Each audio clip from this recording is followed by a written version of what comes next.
Hello and welcome to Confidently Wrong, a show by regular dudes talking with confidence about content we have no right to speak about with any kind of authority, but do it anyway. I'm Wesley Nakamura, and as always, I'm joined by award-winning director Brian Redondo and Savon Jones, aka Captain Vonnie. This is episode 180, and we reflect on the second half of Invincible Season 3. I'm confident that it's going to be the best show you've ever listened to, and well, hey, if it's not, you can always ask us for a refund.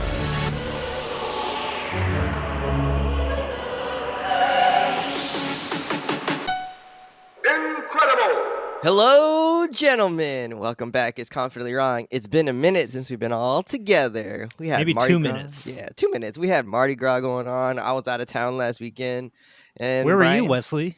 we went to Colorado, and we were freezing our patooties off up in Rocky Mountain National Park. We took the little girls. They did not like being outside when it was 20 degrees or less. Who'd have thunk it? Yeah, no, they were not fans. Great Eliza, parenting. yeah, Eliza. As soon as we started getting the snow boots, Eliza was like, "No." She would just say no. Poor girl. But she made it through. She did all right. And then Kaya, I don't know. She did all right too, but she did not like it when it was windy. Neither did I. It was crazy windy on the second day. I would say most folks don't. Oh my goodness. Yeah, probably not. But the scenes, gorgeous. Absolutely magnificent scenes. You got the mountains, snow-capped mountains in the background. You got some like closer mountains that just tree-lined mountains. We had frozen lakes, a bunch of snow that we were looking at. It was just stunning nature's beauty. Like just makes you appreciate what kind of grandeur we live in. I can't think of enough superlatives. Those are all the SAT words in the front of my mind right now from being there. So Hell you made yeah. your 3-year-old and 1-year-old endure chilling wind and frozen temperatures. Yes. And And frozen toes for grandeur of nature. Yes. That they probably will never remember. And y'all Yes. don't even get high. So y'all just out there We did just not. sober in Denver nature with y'all babies. Yes, sir. Y'all built different. It was a nature high. That's all. That's what we got there. Yeah, it was. We had to. We had to. The second day, we got them some hand warmers and feet warmers to keep them a lot warmer because they were pretty cold the first day, and we didn't spend a ton of time out there. We'd be out there for maybe an hour or something like that, and then head back into the car. So it wasn't like an extended exposure to the freezing elements, but just enough. Yeah, it was enough till they turned blue. Enough for them to be like, man, this some bull if I ever seen it. Yeah, Eliza was not a fan at all. Kaya was okay with it most of the time, but Eliza not so much. She was like, no, we can go back to the car now. Well, all the She's like, Nakamura children got to have the rite of passage. Either it's Kaya, especially if it seems to be in Colorado, right? Like either it's This is Kaya hazing. being locked in the room while y'all play cards. That was in Colorado, right? oh, that was in was- Colorado. that Yeah, was whether it's Colorado. Kaya locked in the room while you're playing cards, or Eliza having to just be out in the cold as an infant. Boy, Wesley his children gonna have their trials and tribulations. Yes, it's basically hazing in the Nakamura household. Hazing, Welcome to the family, children. yeah. Yeah, no, it was unbelievable. 10 out of 10 would recommend, as long as you got the gear. There were definitely some people out there in skirts with leggings on and Crocs. I don't know how they did it. Maybe They it's the better have just natives. been out there for 10 minutes and then went right back into the car because, yeah, that was not going to make it. I mean, we had to have Maybe snow they're very boots. hairy. Maybe I don't know. Them ladies must have been not shaven for a while then. Part Yeti, maybe. Could be. But it was nuts that people were out there with just regular tennis shoes and jeans and a fleece jacket. And that was just a North Face fleece. Just 2 layers as if it was 40 degrees and not 20 degrees with Some folks wind is chill built down different. to 10. Yeah. I don't know what they were doing. No hats. Just doing it for the gram basically. I don't know. But yeah, it was still 10 out of 10 would recommend. It was awesome. Savon, maybe you experienced some of that in Michigan, maybe without the mountains so much, but In terms of the cold, yeah. Just Thanks the for freezing. over. Yeah. Just the cold. Yeah, Well, no, you you gotta have know, the- beautiful freezing with no mountains. Okay. Yeah, that's not the same then. Yeah, no, you got to be in nature and see the mountains, and we saw some deer and some elk. That was pretty cool. Kids love that. So I don't know. It was good times. Brian, probably doesn't compare to your glacier trip to Alaska though. That was probably on another level. Because We almost died in a Did you? glacier cave. Oh no! Wait, for As real? soon as we came out, Was there a bear? as soon as we came out of that cave, I'm pretty sure parts of the roof started to fall off and land. It And, collapsed. shatter and whatever. The whole thing didn't collapse, but parts It of was the starting roof to. or the parts of the ceiling of that cave started to fall because climate change. Yeah, it's not real, Brian. Don't worry. And we're eliminating, NOAA and the EPA, so it's fine. Everything's fine. Nothing to see here. My plans to Oh be wait, there can I for tell you guys Madness. about like a mini what we're loving? Sped listened to Dark Matter. Wow, the layers of that. That went from I read to I sped read to I listened Well, to. I wanted Next to be up is I clear. listened to it on double pace twice as fast. I uploaded it directly to my brain. That means it's here. Well, funny that you mentioned that. This is a sci-fi book. Wait, no, but I wanted to be clear because you both, I think, are non-believers in audiobooks as reading. You guys think that listening to an audiobook is not reading. Is that right? I think you take in the information in a different way. I don't Yeah. want to say it's not reading, but like you take it in differently, and I It's feel a like different experience. you process it differently. Gotcha. All right. I don't know if that's true or not true because I don't know that I've ever audiobooked a book that I've also read. But Have you ever booked a book? I have booked a book, yes, to be on this podcast. We're going to have that book next week. If your students just listen to the reading and stuff and just like did it all audio, do you think they would, take in that information the same way rather than them reading it themselves? I don't know, but that's like if it was like informational text, maybe not as much, but maybe I don't know. I mean, that was like semi-rhetorical of like I don't Okay. know, man. Like if your students ask you, that's like I don't know. You the educator, you the one who's the master of pedagogy. Yeah. I think it would be closer to reading if the voice in the audiobook was your own voice that you hear in your head. Like maybe someday that will be programmable where the AI will just have your voice already embedded and then it'll spit that back out to you to read the book. We'll feed it this podcast and then the AI will just like leave out parts because it's like he's not going to remember that shit anyways. I just think seeing the words in front of you is just it's just a different experience. But sure, it's a different experience. But if you remember and know what happened and you can recall it and process the story, then hey, more power to you. Yeah. So what's this book? I definitely feel like I can listen to the story and keep up with it. As long as I'm not doing like anything too crazy. Like looking at you, Brian. I mean, as well as I can with any other thing. So for sure I forget things, but that would be true if I read it too. It's not any different. To me it feels very much the same. Anyways, Dark Matter, Blake Crouch, he's the author. I don't know if he's written anything else, but this was recommended to me by a friend of the show, Albert. He said it was really enjoyable. So I rented it from the library. It was really good. It's a sci-fi book. The premise is like this man who's a physicist gets kind of accosted and then kidnapped in the beginning of the book, and then he ends up waking up, like he gets like knocked out. He wakes up in this lab and these people are like trying to like interview him and ask questions, and he doesn't know who they are, but they kind of know who he is, kind of.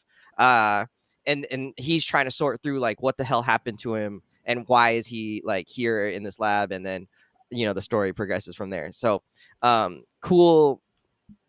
I don't know. I thought it was a cool take on some like sci-fi tech, and it passes Brian's rule that the sci-fi or the like technology or whatever has to be central to the plot of the story. And yeah, it was like really well done. I think it helps. It forces you to kind of think about like what is how do you appreciate your own life and how do you think about like the path not taken and stuff like that. So I don't know. Good stuff. Brian, you would definitely like it. It's a little bit in the same realm as what was that book that I had you read or that I recommended you read a while ago? Where Sea of Tranquility. Yeah, it's like a little bit feels like that in that way, and you're trying to solve like the mystery of what's happening. Sav, I think you would like it. I'd say I'm 65% sure you would like it. D baby. Yeah. But more than half sure that you would like it. That's majority rules, baby. Just depends on what scale we're using. Yeah, exactly. All right, let's get into it. This is Invincible Season 3 riveting wrap-up. stuff, guys. Riveting. Brian, you definitely should check it out. You would like it for sure. Okay. All right. Okay. I feel like I've learned about 5% of what this book is about, and you're like, yeah, awesome. Yeah. I mean, I can't. Great stuff. A guy wakes up. Yeah, I can't. Yes, I can't let's tell go. you all the stuff. This is you gotta read it to figure out what's going on. Read the back of the book. That's what I was asking you to do, Wes. Read the back of the book to us. There's no back of the book because it's an audiobook. All right. We just had our wrap up of Season 3 Invincible. We're back with Mark and Debbie and the whole gang. A lot happened this season, so much so, in fact, that the gentlemen were ridiculing me for not remembering all of the things that happened, including future Mark, who showed up, or Mark in the future, I guess, is how we should put it. And we did talk about the beginning of the series. I think we talked about the first 2 or 3 episodes, and now we're going to talk about the entire season, especially towards the end. How much fun or not fun did you have with this season? It was pretty dark, I think, for most of it, and that's kind of represented in his darker suit. But so fun may not be the word of the day. But how much are you enjoying this, Savon? Yeah, I just forget sometimes. Not forget, but I don't know what it is. It's just you gotta forget how much yourself. I forget. No, it's one of those, maybe your brain blocks it out a little bit. But damn, Mark just really, this series is Mark just be getting his ass beat, man.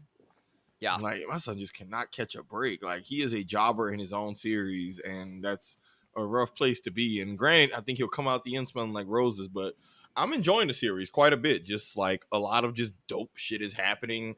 In previous seasons, we get all those, at the end, the montage of all the plot lines, and we got to see cool stuff. We got to see the Syndicate, or that group of the criminals, come back. We got Powerplex. We got Invincible War. We got Conquest. We got more stuff with Oliver. I know when we had talked the last episode, y'all hadn't really seen the part where Oliver was kind of like, y'all was still very chill on Oliver. And I'm like, man, all right, I'm gonna see how that shit go. So, but I've had a blast this season. I think Invincible is definitely a slow burn story where the stakes are gonna get. Granted, the stakes already felt reasonably high, but like you can really feel the larger story. Really, the gears and the wheel really start to turn, and I'm really enjoying that. But I'm having tons of fun. They've also emphasized, maybe more in this season than any other season, is like how many thousands of people have been killed by all this like fighting, especially with the Viltrumites. But the moments of like, oh, these are like regular people that are taking the brunt of this as well, not just the heroes. Yeah, it's been enjoyable, but to your point, it has been the dark suit, darker tone, dark stuff, absolutely. And shout out to the show, but they do a really good job of the dark tone of the season, which you correctly pointed out, is definitely driven home by them doing a good job of reflecting on how regular folks are affected by the collateral of all this madness, whether it's people watching the news, whether it's attacks. One newspaper was like, there's been another attack. And I'm like, you could hear the dude's exasperation.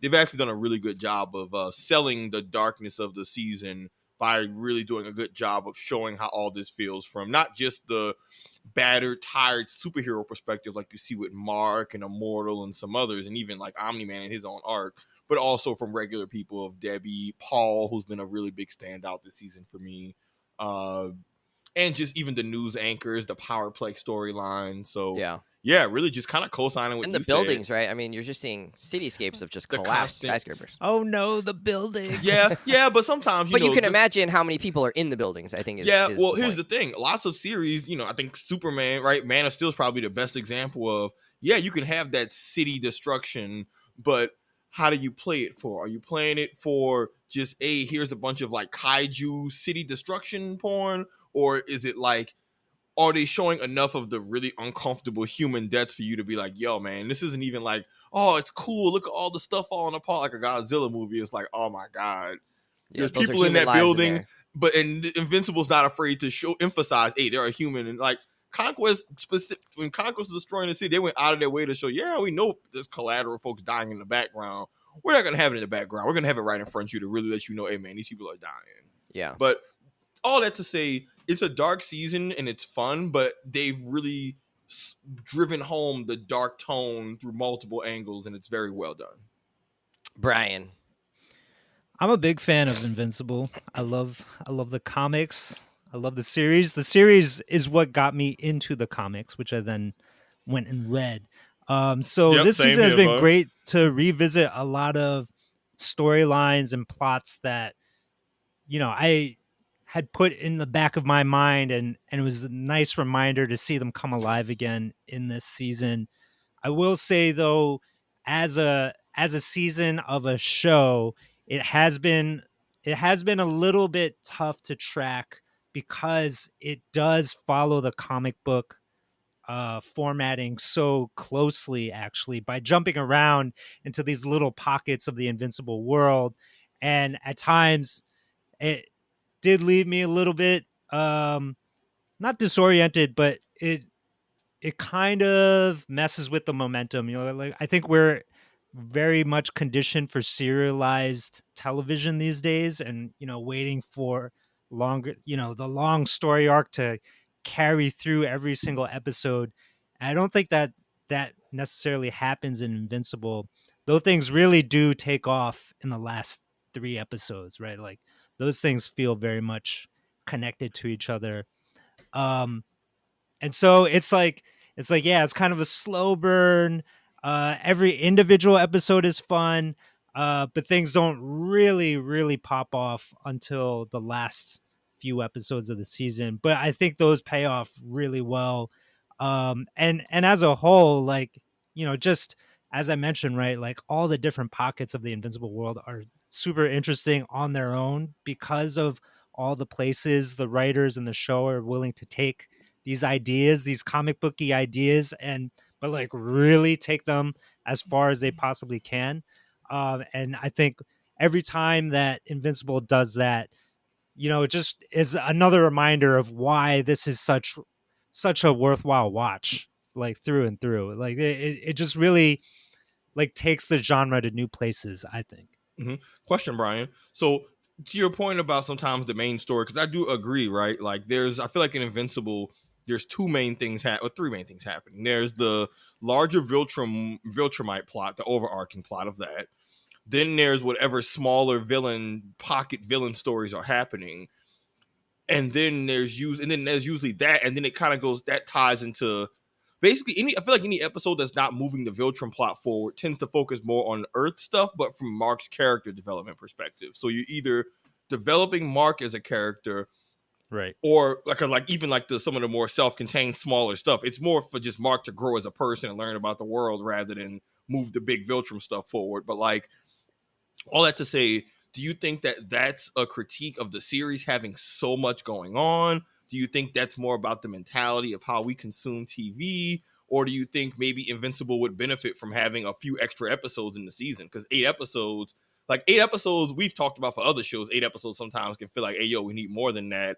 And Invincible is an incredibly dense series in terms of the sheer volume of stuff they have to cover. Like, I guess I agree with the things you pointed out, but I'm asking are you critiquing more so the series, the writers, the culture? Is it just kind of no one's fault, it's incidental? Like, where do you think that's coming from? I think in part it's the series, right? Like particularly because if you think about how season 1 unfolded, right? And they make this big change. We've talked about this on the show. They made a big change from the comic book by forefronting what Omni-Man does, right? Like, he murders the Guardians of the Globe, right? In episode 1, and then that entire season becomes about that particular arc. So the show itself has sort of primed us to thinking that it is going to be formatted that way. And then season 2 and 3, they take more of the comic book approach, which is to dip into all these different pockets. There's the Viltrumite War, then there's like low-level crime, and then usually there's some other mid-tier antagonist who occupies a lot of space, right? So it's like Powerplex, smaller twins, right? Exactly. And then of course you have like the Mars thing that's like hanging off in the background. You got like the Lizard League. and there are different relationships in Guardians of the Globe that are slowly moving along, right? And definitely, I know from the comic book that all these things pay off really well, and works in that format. I think adapting it into television, given the season 1 that they gave us, kind of messes with that momentum a little bit. But I agree with you that like the thing to track is not necessarily those plot points. The thing to track really is Mark's thematic evolution. And in this season 3, I do think it's actually very tightly crafted, that we're really following Mark's moral compass evolution, right? Like he starts in one place, very much against Cecil's idea that by any means necessary should we protect the Earth. He thinks that killing is wrong. He's very, kind of in a lot of guilt about how he left things with Angstrom Levy. Like, he's very defensive about it, obviously, which says to me that he does feel guilt. He said it straight up that he feels awful. Over the course of this season, all these other options are presented and problems are presented in a way that force him to grapple with what evil can do when it's unchecked in a certain way, at least in an Invincible's world. And he's forced to come to terms with that. And that is the thing that really ties together all these seemingly disparate plot lines that are going on in the season. So if you're tracking that, I think it is very tightly woven. Just from a week to week watching experience, though, like it's a little looser.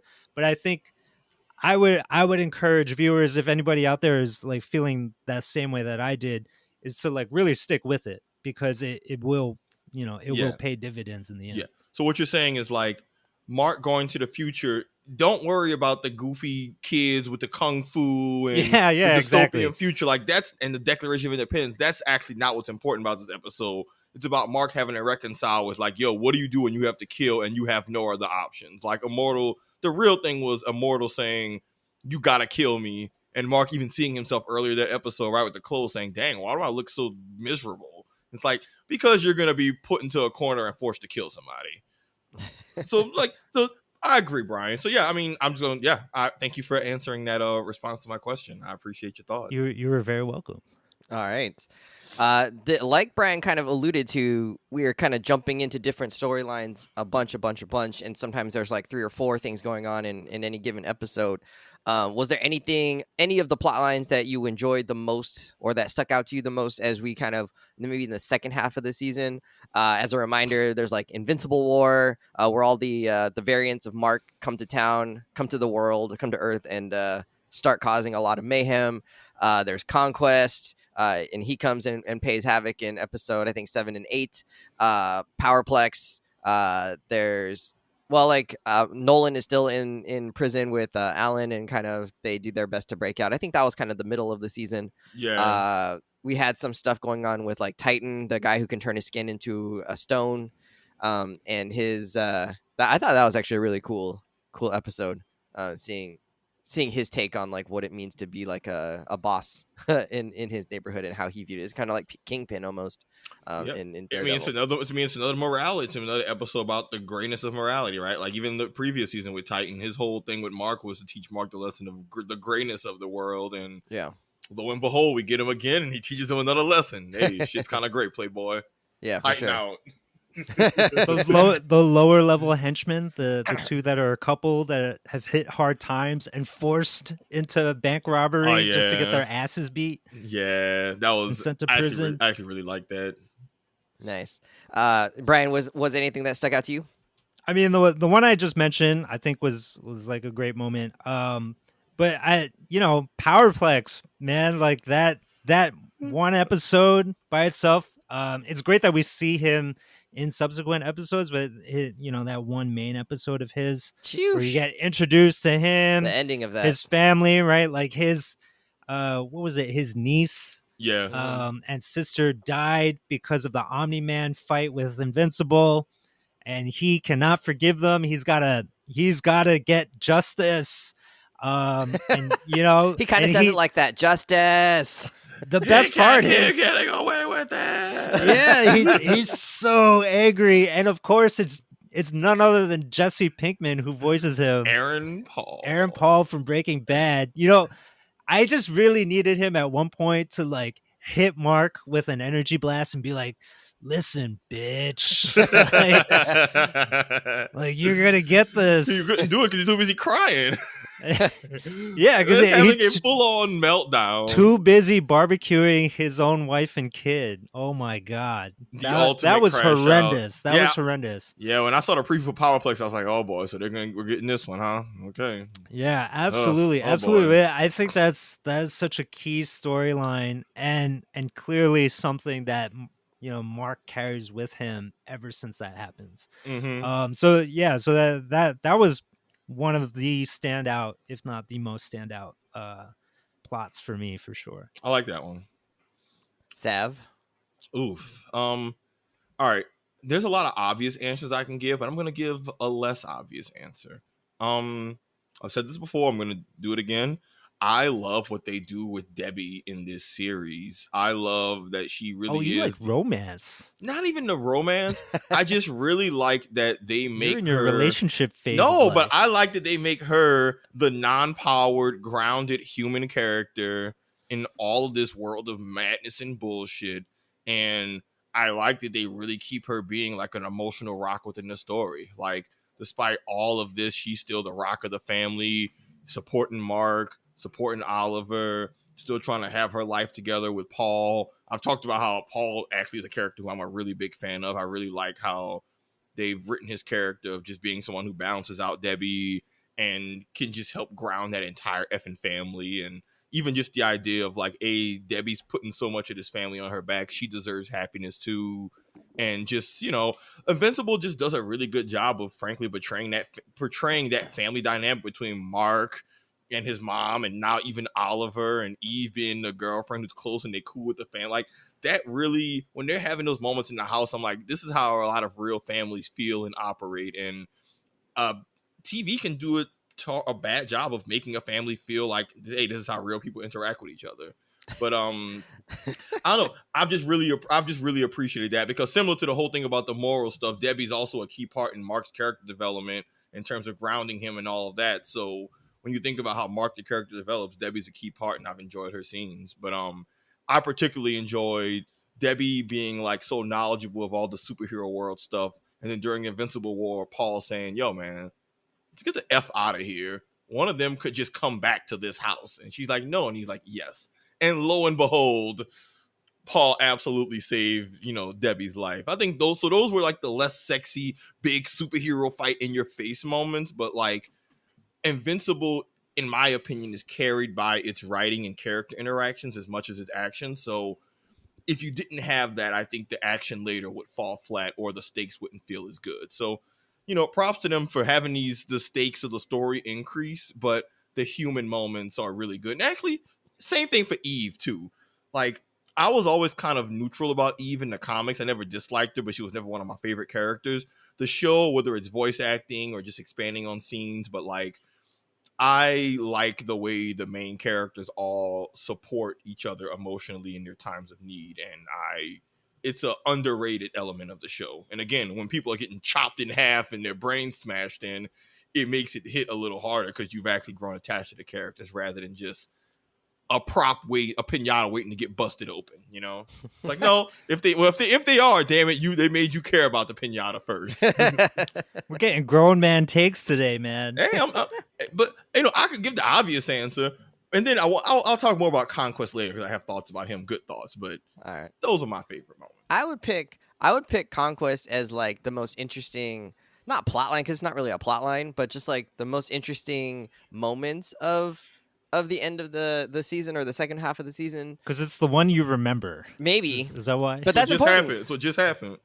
Recency bias. You saw it yesterday. Maybe it's recency bias, but just the fact that like he's so overpowered and Mark continues to battle, that Mark is forced to kill him, right? Or nearly, well, he thinks he kills him at the end. And and then he comes to the realization that like, yeah, it is what's necessary in this moment, right? Like we can't let him live. And he forces his hand because he's so deranged, right? He's like, I just get my rocks off by like he's a rabid dog. By causing destruction, by doing all of this, and like by making people suffer. That's my only goal, right? There's no goal here of like I want to organize the world in a better way. There's no reasoning, there's no logic. It's literally just I love a good fight. He's like Battle Beast, but like without any honor at all. It's like Batman and Joker, except if they're strong enough to level cities. Yeah. It's like if you just take the Batman Joker relationship and then just say, all right, y'all are super strong, and then Conquest is just a rabid dog who's like, I can't be reasoned with. There's nothing you could say. I just do this for the love of the game. But interesting, right, that he confides in Mark, which like not believable at all that he was going to do it, but like scary as shit that he was just like, I'm lonely. Like this whole situation is crazy lonely. That that was kind of a wild admission. Yeah, that I'm so overpowered that even the Viltrumites, like my peers, are scared of me, and they just think of me as their weapon. And he's like, well, I'll be a weapon then, and like I'm gonna own that, and you guys are gonna be the ants under my boot. So like just a really captivating, I think, like character, and the fact that he's able to like break Mark's bones. He breaks both of his hands, he breaks one of his legs, and Mark is left with his head as his only weapon at the end, because all of his limbs are broken. Was incredible, just wild stuff. And Mark just says, okay, cool, I'm just gonna beat you with my brains, or beat you with my forehead then, and smashes his face wide open, like literally splits his head in half. Where you can see his jaw and like the inside of his nasal cavity and just grotesqueness. How'd you feel about his speech though? Did you believe him, or did you like, how did that like change how you felt about his character when he gave that little speech? Like, what did you think of it? Whose speech? Conquest, the little confession he gave at the end. I mean, it's not believable that he's going to do that in the middle of a fight, but believable in the sense that it's like, oh my God, like this guy is just off his rocker to the point that they don't trust him like to make any decisions. They just try to keep him at arm's length so that he's not turning his energy against them. Okay. Right there. That's their whole thing. And that's what the feeling he sees it as. They don't want me near any sources of power because I'm so unhinged, and everybody thinks I'm unhinged. And they're scared of me. And it's like, oh, okay, cool. So like, the Viltrumites are pretty powerful, and there's many of them, and they are scared of this guy. It's like, okay, yeah, like we should be scared of this guy too. And like he shows why, during that entire fight. That's an interesting takeaway from that, Brian, because I think we both know they added that. That was a show original thing that they added, that little speech, and it was an important and good addition, is all I can really say to You think so? No, not like I would go as far as to say I know so. Okay. But like it was added to the list of comic to show changes that are like, oh yeah, they're really using the comic as like a first draft to build on and just straight up improve like what was already one of my favorite fights in the series. They somehow made it better. Well, and Robert Kirkman, he wrote the last 2 episodes, I think. No, exactly. I think he got writing credit, so he was at least on board with it. If he's not the it's probably a room of writers, but he was able to say like, yeah, that makes this make it better for where we're going. Yeah, so. Like Brian, you understand the significance of them adding that with Conquest. Do I? Maybe I do. I think if you think about it, you do. But I mean, it definitely says a lot more about the Viltrumites. Maybe I should add that I have read Invincible, but I stopped at like issue 110 or something like that. I sort of want to like, I'm sort of trying to ration it out. Oh, all right. As the series is going on. They just know that they added that, and I think it was added to the list of like, yo, these are really good changes. To your point, Brian, or Wes, of like Robert Kirkman getting writing credit, that makes total sense. Like he has been second drafting, using the show, the comic as a first draft to improve, and it's like I think he's knocked it out the park every time, including, I guess we'll talk later about this, but including the post credits with the devil stuff. Like that's new territory. Yeah, that's totally new. Right? That's new territory. And then I think as someone who hasn't read the comics, I'm interested to see if Conquest in this prison right at the very end where he's like locked in. They said like 600 tons of something to hold him. If that ends up being enough to hold him, or if he breaks out and causes havoc, if they're able to reprogram him, right? Because they kind of laid the groundwork for, hey, we can rehabilitate and reprogram villains into being someone who's actually contributing to society. And is there redemption at the end of the story for Conquest? Or like, is he still going to be somehow an agent of chaos, even while it's just his head sticking out of this metal block? I mean, I think there's different ways you could go with that. Or if Mark ends up coming in and just like obliterating him again, right? And it's just like, oh, no. Like, I said you needed to burn the body and I meant it, right? Like, there could be all kinds of ways you could go with that. But we'll see. I'm interested the fact that Cecil thought it's a good idea to hang on to him, because I'd have been like, no, this is not a good idea. Yo, that was this is hubris. We're flying close to the sun here, gentlemen. Yo, man, that's what he does. I'll be defending Cecil all the time, and I'm just like, I'm always defending Cecil. Like, look, man, y'all tripping. Cecil got the big picture. I'm like, hey, yo, look, even Donald was like, hey, yo, sir, you showed us what you should do, and I'm sitting there with Donald like, yeah, nah, Donald, you right, bro. Cecil, I know we play with fire, but this is playing with hell. Like, this ain't it, player. Yeah.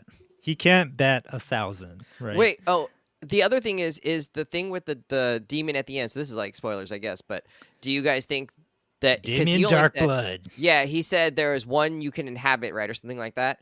Do you think he meant Conquest, or do you think he meant Mark? So here's what's fun. We have no idea because this is new territory. So Robert Kirkman in the past has talked about how with Invincible there were plot lines that he wanted to explore more of and do, but the series is so effing dense that he just never had time. Even though Invincible ran for like over 10 years, which is wild. Never got around to it. And again, first draft, second draft, revision type stuff. He said he wanted to do more Hell stuff. And for context, Damien Darkblood, he had a noticeable role in season 1 as investigating the Guardian's murder.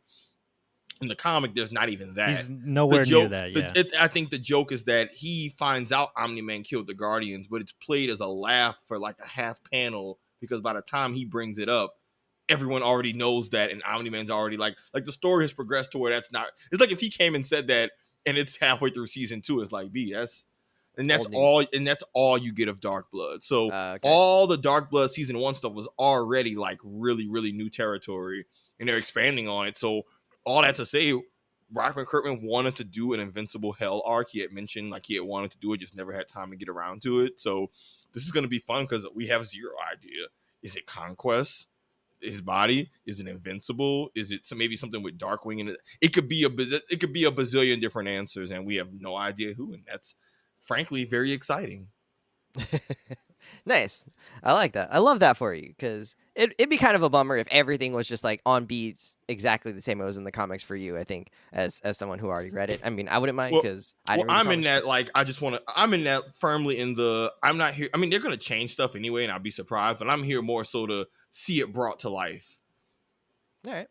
I'm going to skip ahead a little bit here. I wanted to see what has been like, is there anybody who on this high cost cast list has been a standout to you this season? I know we always highlight Sandra Oh as Debbie. Has anybody else kind of stood out, Brian, as voice actors? Yeah. Who earned that big price tag and the cost to the Amazon money? Yeah, the cost of the Bezos money, dollars. Does Jeff Bezos make an appearance? I mean, I already said Aaron Paul. Like his voice was immediately recognizable to me. I was like, what the heck? Like, they got Aaron Paul in here. Jesse Pinkman himself. Like, they got to get Bryan Cranston. They should have had him be somebody in there, just like as a little Easter egg with the two of them on screen together. Well, we already got Negan having his we already got your boy. What was his character from Walking Dead? Oh, Stephen Young's character from Walking Dead. Glenn. We already got the Glenn Negan. We already got the Glenn Negan rematch, so maybe they don't want to go too meta with all the actor references. I mean, they could do. I think what's her name? The voice actress for Eve is the actress from Community, right? Yeah. Wait, what? Oh, they got to get Childish Gambino up in here. Oh, God. But I mean, standout voice actors aside from Aaron Paul. I don't know. Okay. But you thought Aaron Paul did a great job? I didn't really love it. I thought it was like too hokey. Was he too screechy? Yeah, a little bit. It's just like overly. I don't know. He just seemed like a parody more than he seemed like an actual disturbed individual. I mean, to me, he seemed just like very intense and disturbed. Yeah, but it was kind of like a man overly dramatic, right? I don't know.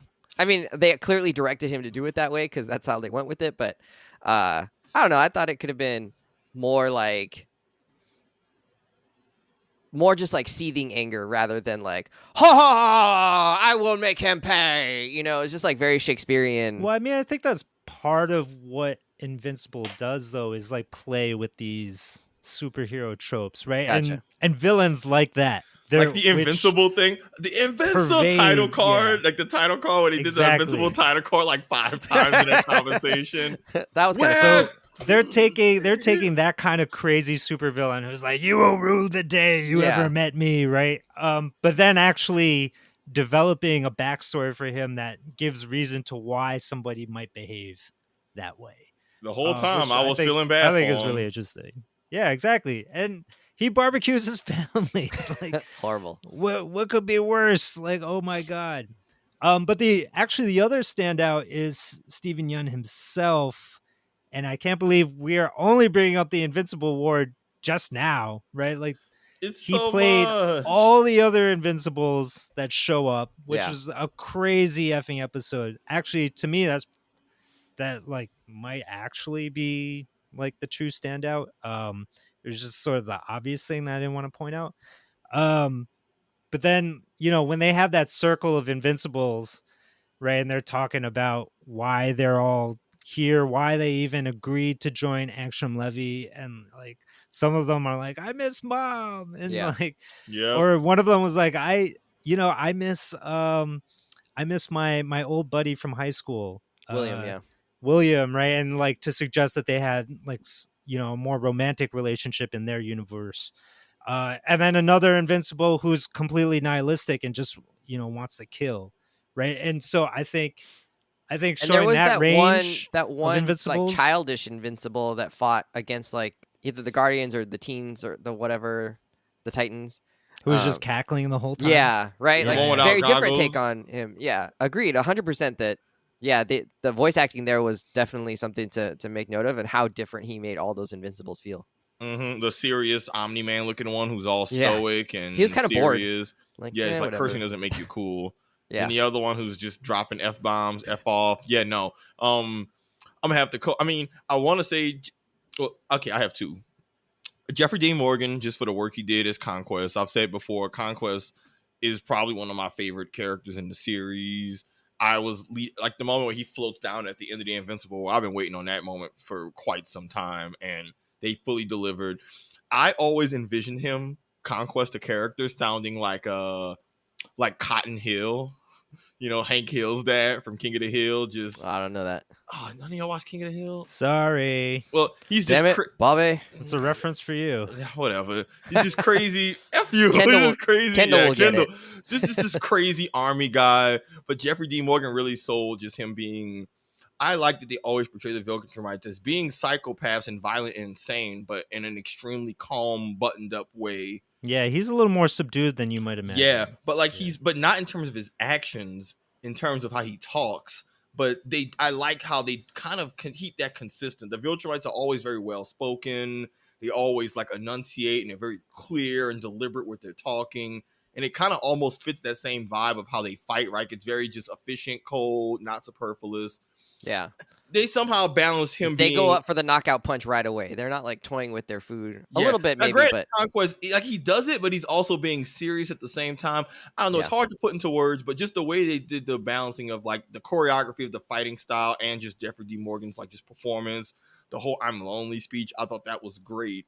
But you got to give it to Steven Yeun just because he's been doing this shit all season. Like, when he's crashing out on Cecil saying, "No, I ain't leaving," voicing a bunch of different evil versions of himself. When Eve gets absolutely wrecked and he's out here screaming, crying for Cecil, the same dude who he can't stand. Like, or the moments where Mark is sad and depressed. Like, they made him do the full spectrum of emotions this season, probably like besides happiness, but almost every other emotion. Like, well, there is a bedroom scene. Yeah, a couple. But even then, he don't look happy. He looked relieved. It was just like, ooh. Even then, the homeboy was bruised, battered. His girl trying to get busy. He's like, yo, Mark is absolutely effed up. He's not in shape for I was this. like, get my son a cold compress, damn it. He didn't get the auto heal like you, Eve. My son is get him some Viagra. My son is hurting. But nah, Stephen Yeun, like the desperate moments where he's like, don't kill them. You know, he has the range of protecting a loved one, killing someone he doesn't want to kill, being mad about dark. I don't know. Stephen Yeun is having to pull out the full bag, and my favorite part is that when I'm listening to it, I don't feel like I'm just listening to Steve Yeun. He's done a good job of differentiating himself to where it doesn't feel like he's just himself voicing a character, which I'm not even saying this show is guilty of it, but there are lots of shows that are guilty of it. Of just, you hear the person, you're like, oh, okay, cool. I've heard this performance. I've heard this character a bunch of other places too. But yeah, Stephen Yeun, man, he's I didn't have any strong feelings about him as a lead, but he's really brought the character to life, and it definitely endearing me to him more than I was when I was reading the comic. I don't think this was so much on the acting, although a little bit. I do want to kind of give a mini shout out to the Rexplode and Shrinking Ray story that sort of happened throughout the thing. I really enjoyed that kind of just like side bit in the sense that it kind of humanized Rex even more than we've had, right? Because he was a real dick in the past, and by the end of the, you know, maybe episode 6 or so, we were feeling like, okay, like I actually really like Rex at this point. You know, he's like he's genuine at this point. He's let down some of his guard, and he's willing to express some of how he feels in an actual way, and not just push everyone out of his circle and push everyone away. And I thought that was like real growth for us to go through that with someone who clearly in the beginning was just meant to be like a total douchebag, and kind of a little bit of redemption for him before he self-sacrifices and does kind of the noble thing, I guess, kind of sort of. And even for Shrinking Ray, right, for her to let those quiet moments sit and you know, her just to feel like how deeply tied she actually did feel to him by the end, was cool. And it was like, oh, okay, like there's some the actual like human things happening here, not just hero things happening here. And so shout out to them and the writers for making that work, and even though maybe it didn't fit with what Brian was saying earlier in terms of like these pocket stories that like didn't actually advance the plot. Like it didn't really, but you know, I thought with this series being so big and it's probably going to go on for a little bit of time here, I think it's okay to spend some time on things that like don't quote unquote matter, but like do fill out like the show as like being a real world experience, and that these are like human beings as well, or they're people, maybe not human beings, but they're people as well, that live lives outside of fighting crime and fighting global threats. Savon, correct me if I'm wrong, but that whole storyline between Rexplode and Shrinking Ray is a new addition, because Shrinking Ray in the comic is a guy. Yeah, so they don't have that romance. I don't know if he has it with someone else. No, they didn't. This was another one. This is another good change they made. Like this is another. They do that to, you know, so you feel the effects of his sacrifice. Yeah. Basically. Yeah, because normally Shrinking Ray's a guy who dies in the Lizard League episode halfway through season 2 when they're fighting the Lizard League. In the comic, Shrinking Ray is a dude and just dies in that fight outright. Okay. Yeah. They gender swapped Shrinking Ray, had her live, and then used that to help develop. Which, for the record, I agree with you, Wes, on the whole how they developed Rex and how it all paid off. And I think it still has. I think his death has echoes in the story down the line, or it has some like reverberations. It's not just it's not over in terms of how people feel what happened with him, but the gut punch was real, and I like that they actually did play the long game of him being a complete ass in season 1. By the time he gets shot in the head in season 2, he starts to kind of have a character change and becomes a better person. And, you know, I like that they played the longer game in his character development. But yeah, Brian, them giving us that Shrinking Ray original love story was a really good addition. We knew that Rex was going to die, but when they had him butting up with Ray, I was like, oh, they really trying to make us like this man, endear us. Yeah. He's being more introspective. Yeah. He's straight up saying, even in season 2, he's like, Mark. He's doing meal kits. Yeah, even in season 2 with Mark, he's like, dude, I had to get shot in the head to not be such a dick.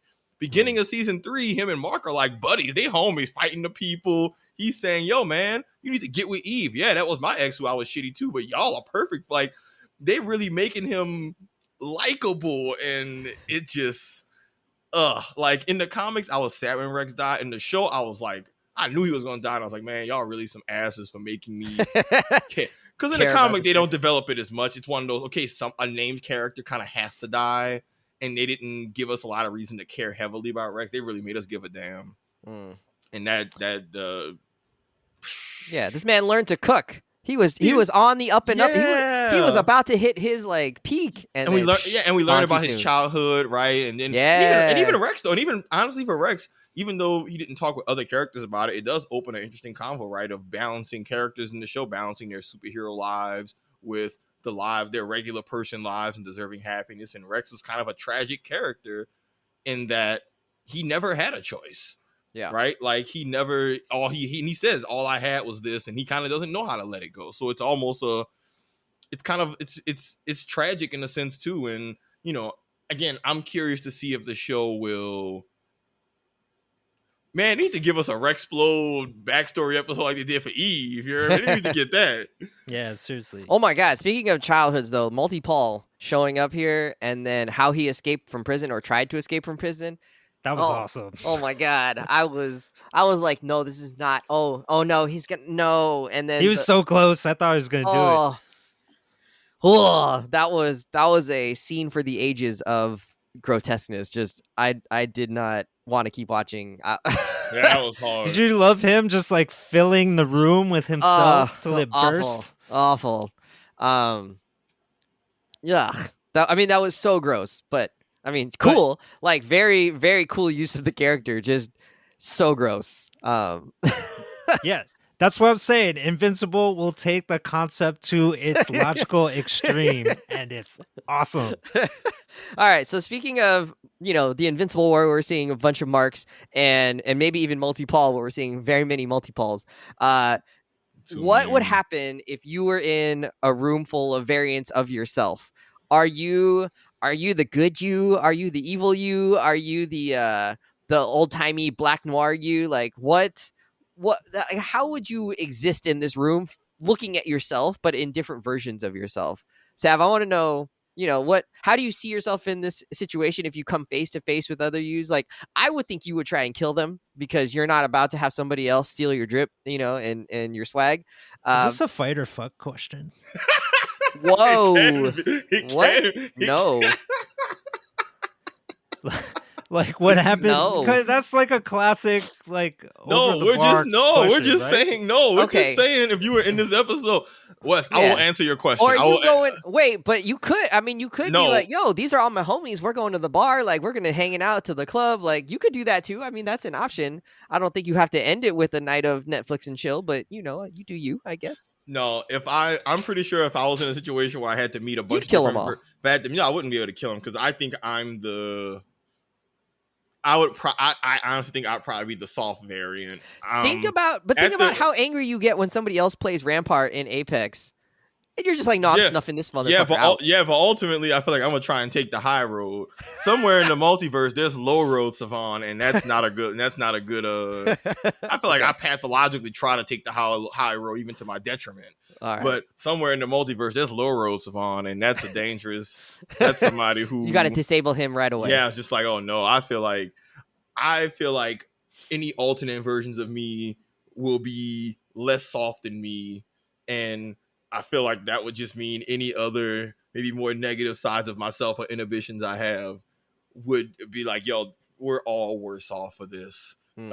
We don't need a Savon who has less of a filter or is just evil or doesn't have an idealized version of Trump or doesn't try to be a decent person. I'm like, I don't know, man. Evil Savon would be a sociopath, and we don't need that. That's I feel like evil me would be a scammer, would be someone who like would run a pyramid scheme, or would be like a grifter. Yeah. Or just like someone who, in its logical conclusion, there's an evil Savon somewhere in the multiverse who's like running a Russian troll farm just for money. And it's just running troll farms for profit. Like that's it would be a bad look for all. It wouldn't be violent. It would just be making the world a worse place. Yeah, you'd be manipulating elections of several small countries. It'd just be a bad or that's at the highest level, or on the lowest level I'm just like an embezzler, or I'm finessing money, I'm scamming, white collar crime, just Nigerian prince here. So all things of that nature, right. If I was a plumber, I'm the guy who doesn't who does a half-ass repair and then scams you out the money, or I'm using the money from this repair to pay for another. At the highest level, we're rigging elections. Either way, the world is worse off for it. Does that Savon wear a suit, or does he still roll in white beaters? I think it depends on what level you're talking. Either way, they're gonna be a finesse and scamming person you don't want to trust, and that's not that's why I feel like, look, you got that one good Mark who's moral compass Mark, and it's like, dude, the other versions of you suck. It's like I feel like it would be like that. Like, man, Savon, you're cool, but these other versions of you effing suck. I'm like, yeah, man, I feel that. There's self-loathing is real. If I came face to face with that variance, would there be a variant in there that had a good memory? Like, I don't know. Is that just a core thing to like my biology? Is that a nexus trait? Yeah. Is that the only? Is that? That's canon. Spider-Man Uncle Ben has to die. Yeah. Wesley has no memory. Daredevil has to be blind. Wolverine has to be Canadian.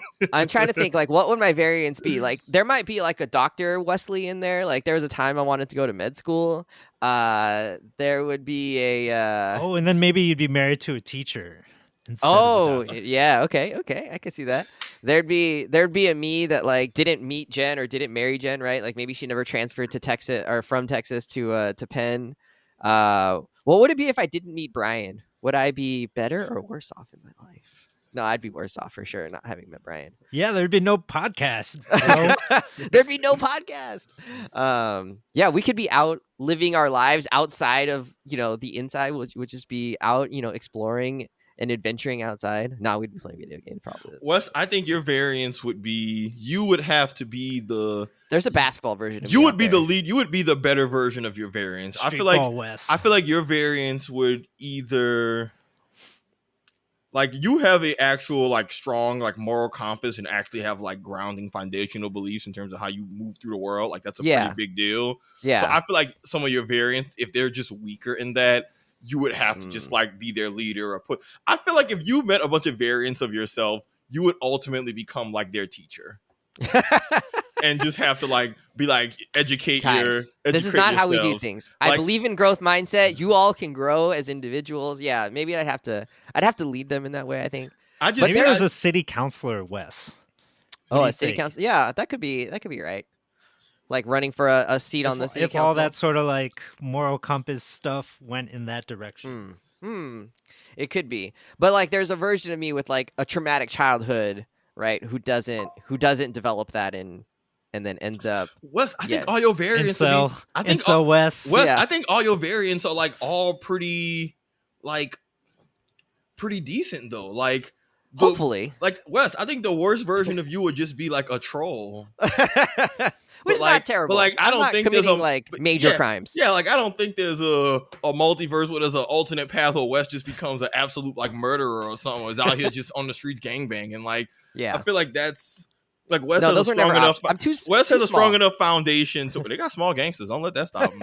Like I just think you have a good enough foundation to where your variants aren't just gonna go off the effing wall. Like clearly, Mark had this Viltrumite dad, so clearly he was set up for failure in terms of just like, yeah, man, your dad tried to conquer the earth. Yeah, man, a lot of kids. Look, the most children of dictators, they don't have the best track record of being well adjusted. So like, I understand why all these Mark variants are so effed up. I'm like, oh yeah, I guess you're Paul. Like, I mean, look at Eric Trump, right, and Donald Trump Jr. You're right. Or Uday Hussein. Brian, you come face to face with your variants. What's the situation? What are you guys gonna end up doing? If there was like a gathering of all my variants together, I think very quickly we'd all like suss out the situation and be like, I'm good. And we all just like turn around and walk away from each other. Like, I don't want to hang out with you. This is not for me. What's Dark Brian look like though? Like there's got to be at least one version of you that extremely tan. What? Not that kind of dark. What does evil Brian look like? Don't say the same thing.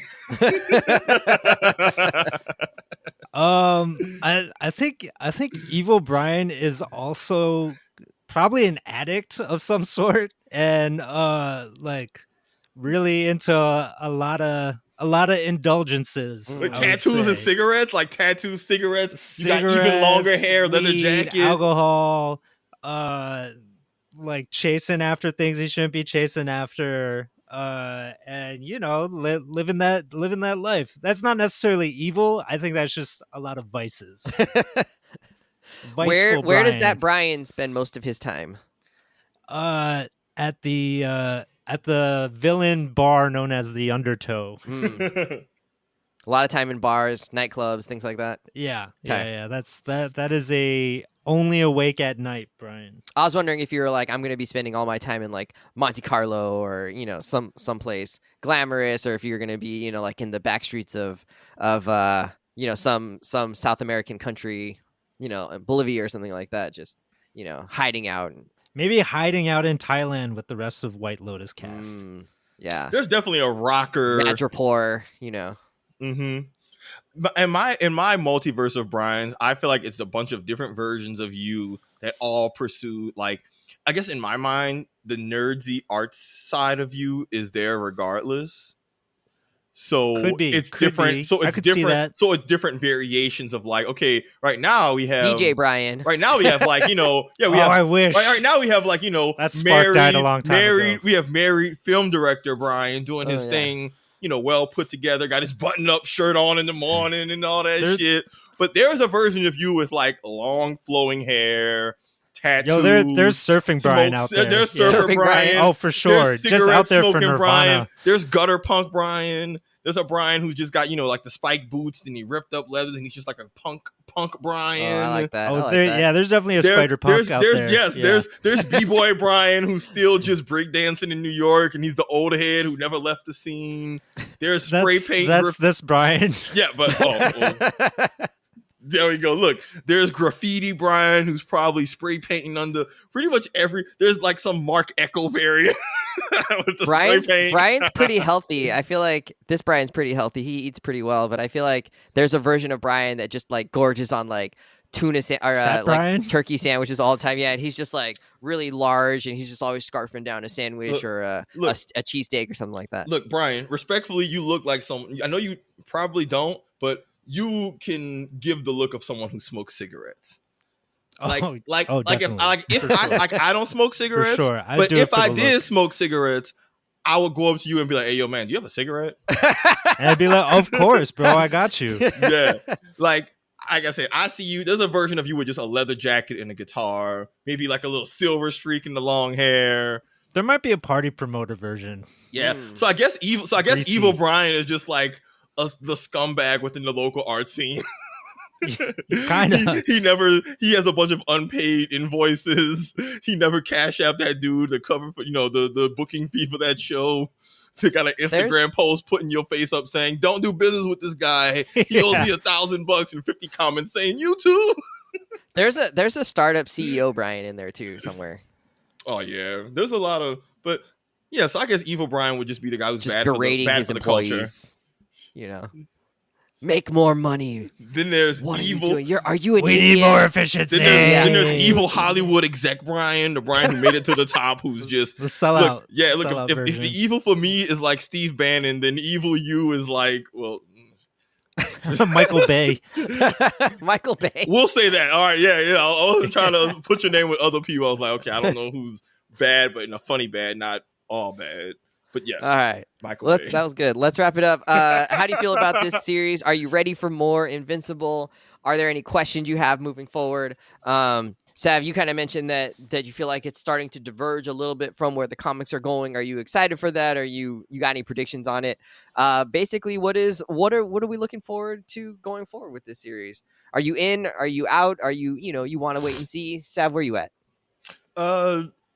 I mean, there's certain major points that we know we're going to be getting that like aren't going to change, and I'm like, just like with this past season, Do you want to give us a preview, or is that a spoiler? No, I'm not gonna spoil none of that. Okay.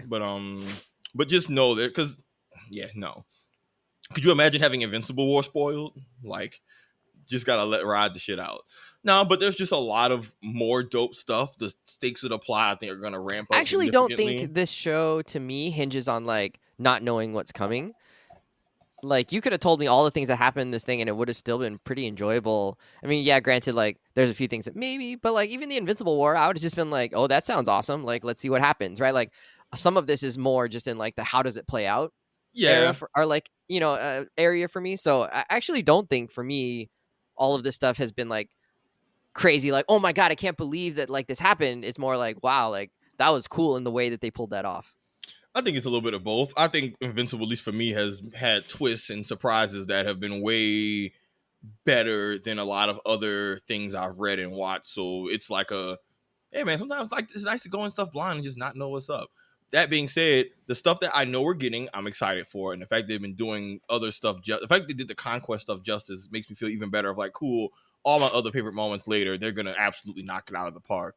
But yeah, my big thing now is, as I say every season we talk about this show, I can't wait to see what show only changes they make, because they've pretty much been I think for this, Brian, they have been batting 1,000 of like almost every change they made that was significant from the comic. It was for the better.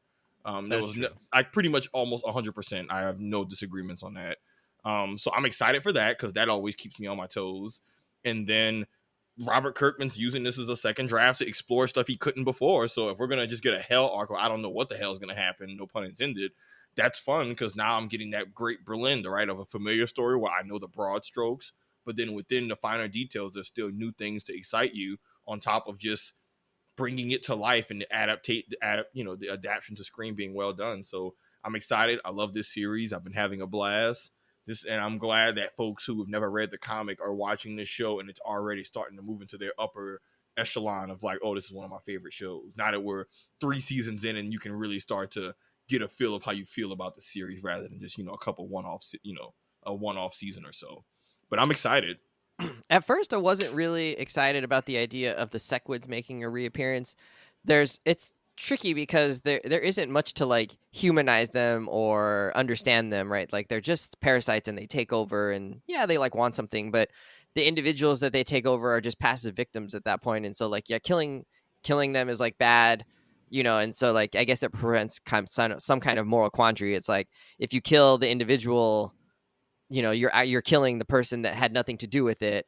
But but so I wasn't that excited when I thought about it. But I'm also like, I think that ability to put Invincible and the rest of the heroes in a bind actually makes it kind of like interesting, and forces their hand on, they've got to be creative in how to solve it, right? It's not just something you're just going to always be able to punch through, because they really leveled up Invincible this year in terms of the season, in terms of his fighting ability and his strength. Mm-hmm. And to give him something where it's like, oh, your strength actually isn't necessarily the way forward here, is going to be, I think, a good thing. And so that to me is kind of a interesting thing if that comes back next season, or hopefully, and puts him in a little bit more of a different kind of bind. And then I'm really interested to see, like, are we going to actually start feeling like, okay, Nolan's back on quote unquote the good side? It feels like he's turned, but how committed is he, and how willing is he to like do things quote unquote the right way, or the Mark way, will be interesting. And I don't know if we were going to get that next season. Like, they didn't really advance it. Like, he didn't move anywhere this season. He was in prison, and then he got out of prison, and that was it. So we may not get that for another season or 2, or 3. So Wes, we know that Omni-Man had lots of introspection in prison, lots of conversations with Alan, and Alan even trying to get him to care about him and all that, him missing his wife, all that stuff. Do you think that, this is just me asking you just genuinely, do you think that there's room for redemption for Omni-Man within this story? Oliver and Invincible even talk about Oliver has a different view of him, the lives he saved doesn't cancel out the lives he took. Like, just whether it's later in the story, where it's at now, like, what does redemption look like for Nolan, if there even is something like that? Like, where do you stand on that? Yeah, I think he has to acknowledge that his, like, the impact that he had on Earth, right? And he hasn't necessarily said, like, I'm sorry for all of that yet. And so, has he been redeemed yet? No. But have we seen the seeds of that? Yes, right? Because even Alan points out, like, you do care about people, right? You cared about some of the Thraxans. You cared about Oliver. You cared about me. You were willing to like put your neck out there and save me, right? At risk to yourself. So there is still some heroic, nature in you that wants to do the right thing. So I think it's possible, but are the people of Earth going to be on board with that? Like, probably not. At least not right at first, right? But if they see him fighting the Viltrumites and he's the reason that they actually win this war against the Viltrumites, like, people love winners. You could do a whole lot of things in sports and come back from it because you help your team win, and like people are willing to overlook a lot, Kobe, for bad behavior. So like it's certainly possible. I think that they could do that genuinely and make it feel real and have the audience start rooting for Omni-Man again. So what you're saying is that Omni-Man needs an NBA championship and all will be forgiven. Absolutely. A finals MVP. He needs a finals MVP. And they'll say, the universe. Omni-Man kills all those people. Hitting the game winner. Dude, did you see his Game 6 performance? Yeah. Like, but he can't hop on Twitter and then complain about, everything Kevin Durant. Man, you get a finals MVP, and then they still talking. Like, yes, Nolan, they are still talking. Yeah, right. But just take your flowers, and enjoy that. So I think I think that's possible. Whether they go that way, I have no idea. It seems like they're trying to push him towards that in the same way that we talked about Rex growing earlier. Like, Nolan has to be changed by his time on Earth, right? That's the whole point of his arc right now, is that like him coming in contact with Debbie, and is like, we know that Debbie is the reason this Invincible is the way he is, right? He's not someone who's taking over the world, and he's not on board with the Viltrum plan. Whereas like other versions of him didn't necessarily get that same experience with Debbie, or had a slightly different Nolan. And this Nolan is, this Nolan can be changed by his experience with others. And they've definitely heavily implied or even said, like, the fact that like Debbie was the way she was in this particular universe has to have an effect on it has had an effect on Mark. And so by extension, it's had to have had an effect on Nolan as well. And I think, him going away to the Thraxans in the way that he did also had an effect on him, right? Like his wife there certainly changed him in some ways. But yeah, I don't know. We'll see what comes of that. I am interested in that. I think that would be a great payoff to have Nolan be redeemed in some way, and start to change allegiances in a very real way, not just like, well, I'm not a Viltrumite anymore, but like I'm just going to stay on the sidelines. I think that would be kind of a waste. Brian, what are you looking forward to? I mean, I'm, like Savon, I'm really curious about this Dark Blood storyline and where they're going to take that, and then of course there are other storylines that I'm aware of that they haven't even introduced yet in the TV series, and like one of those has to do with Dark Blood in a way. Like, it doesn't have to do with Dark Blood. The Dark Blood thing made me think about it, because when they showed the tails of the the demons or whatever, it made me think of another animal that has a long scaly tail, and I was like, oh, when are we going to see that villain pop off here in Invincible? Because that might be the only character who I genuinely am like, what the fuck is this? I mean, that villain has a lot to do with Mark's growth as a hero. That's why I'm so torn, because I'm like, in my opinion, I'm like, I am not a fan of this character. But in terms of, really, it's so stupid. I don't think it's stupid. I think it's so fascinating. But in terms of what they do, writing, storyline, plot development wise, and Mark's growth, I could not agree more with you. Like, I think it's gonna be great for Mark's growth, but you're gonna look at the character and be like, man, what is this shit? But it is sort of weird, and it's one of those things where, like, thankfully this is an animated show where I can suspend disbelief, because otherwise it would be totally silly. But it's gonna be fun to see Mark's character development. And actually, I just want to highlight again, one of the better parts of this show, and now again we're 3 seasons in, so you can kind of see the broad strokes being painted better. They're doing a really good job of developing Mark's character. Like, I know we talked about that before, but like, we're really watching him go from naive kid to I want my powers, to the stakes are increased with the thing with your dad, to taking on this responsibility, to balancing his personal life, to having his no-kill code, to realizing life is messy and sometimes you got to kill people.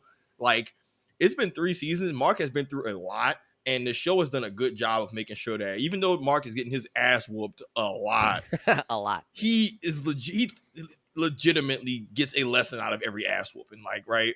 Even the Battle Beast ass whooping was like, okay, hey man, are you going to insert yourself into every little conflict? The Anissa ass whooping, hey man, you need to hit the gym. The Conquest ass whooping, hey man, sometimes you got to catch a body. You know, the Ancient Levy one was like, sometimes you need to show restraint. Yeah, or right? Powerplex was had like he that, not right? shown restraint, or had he not shown restraint, punch it, right? Like, it's complicated. Like right, there's moments where Mark is like, oh, some people I need to kill, but there's other moments where he's like, with Powerplex of like, no, I'm not gonna kill you. But it's weird because he's coming out of a place where they don't contradict. He recognizes the value of life of some people and not killing them, but he still realized, yo, some of y'all are too dangerous and I will kill you. And like, that's just a huge far cry from the character we saw who threw the trash bag after his burger job and was like, yeah, I could fly. Like, you know, that's they're really developing Mark, and I'm really most superhero shows are just not good about that long-term development of really making a character grow, really making him learn from his like consistent ass whoopings. Even the Rock dude and Doc Savon whooped his ass. The lesson from that was like, hey yo man, sometimes bad guys gonna save you. What does that mean for your moral compass? Like, I know we joke about him losing fights all the time, but beneath the surface level, a lot of it really develops his character and pushes it forward, and that's what stops a lot of the really weird stuff, Brian, from feeling like filler. I also think the to your point about Mark's own character development, one thing that's important in that is his relationship with Eve, and it'll be interesting to see their relationship grow and, you know, what effect that has on Mark. And I know they go through they have a lot of their own difficulties, each one going through some changes, but their relationship continues to, you know, explore new bounds, and seeing that in the TV series will be fun to watch as well. They have a really well-written relationship, especially for people so young. Like, it's very surprisingly well-written. Like, I'm shipping Mark and Eve pretty hard. I'm like, yeah, y'all deserve this.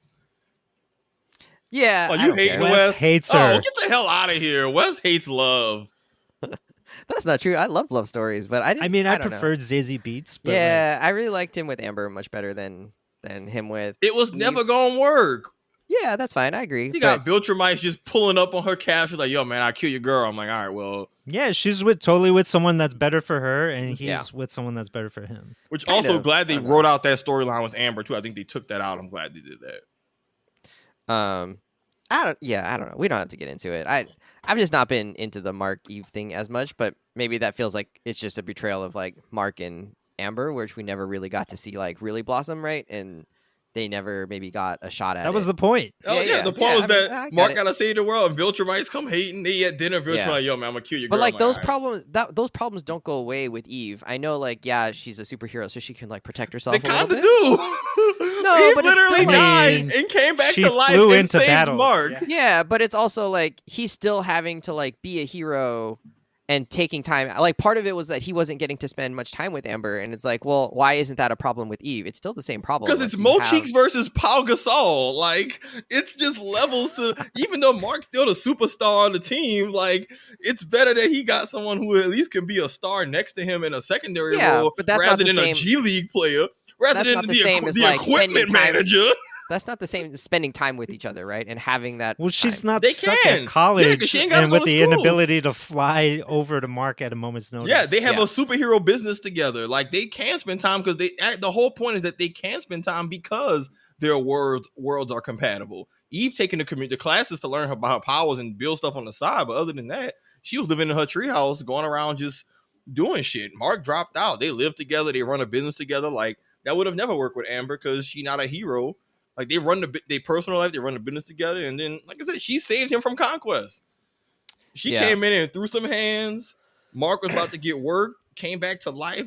Like, yo, man, Eve, yo, man, you need to give Eve her shine. She might not have been the star of the team, but she came in and was putting in work when the rest of the heroes was What the hell was they? I think she was Robert Ory in that. Yeah, big shot. You know what I'm saying? Look, man, put some respect on Eve's name. Man. I think one of the reasons I'm more about like Amber, or like I enjoyed him with Amber more, is that Amber wasn't just there to like be his support and be his like emotional mom, right? Like she was doing her own thing. She had her own life. She was like, hey, I get it. Like, you got to do your own thing. And like, she was doing her own thing too. And like, that's part of why maybe they didn't work out eventually. But with Eve, they do a lot more. Like, he's just like sad and she comes to comfort him on the roof, right? He's sad again and she comes to comfort on the roof. He's sad again and she comes to like comfort him in his bed.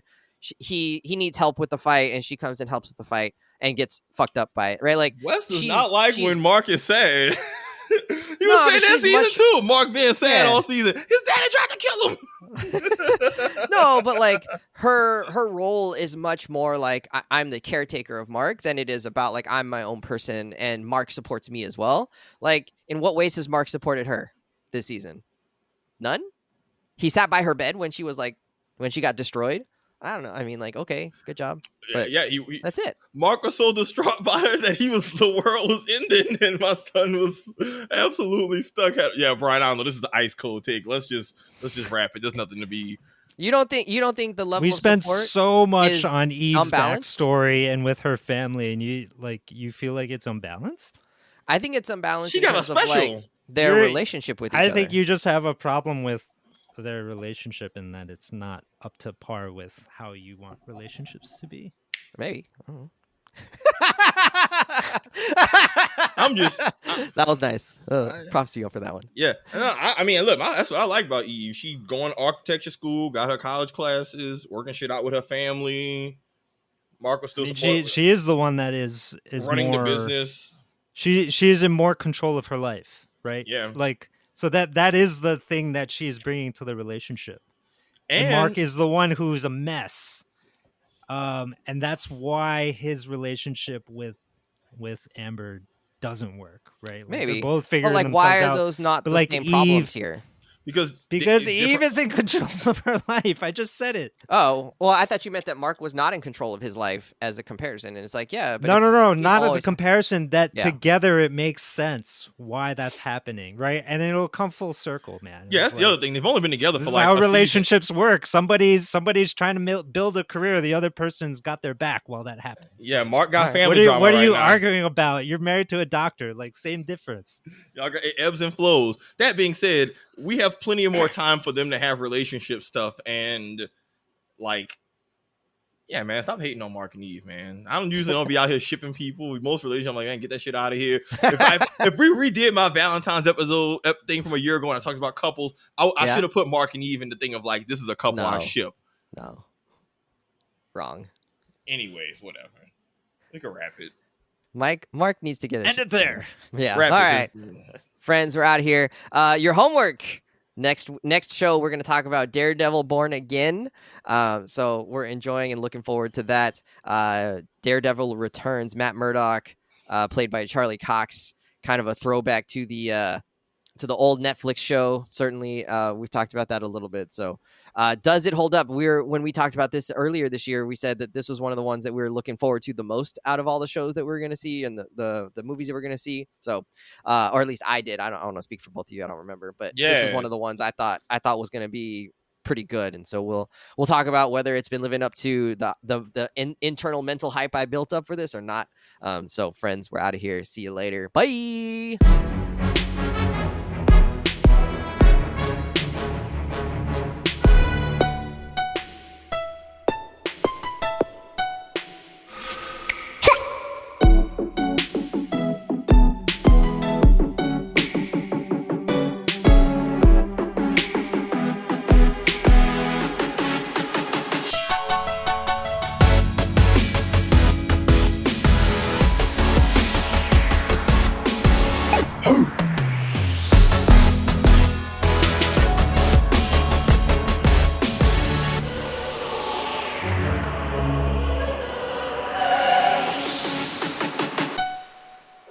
Incredible!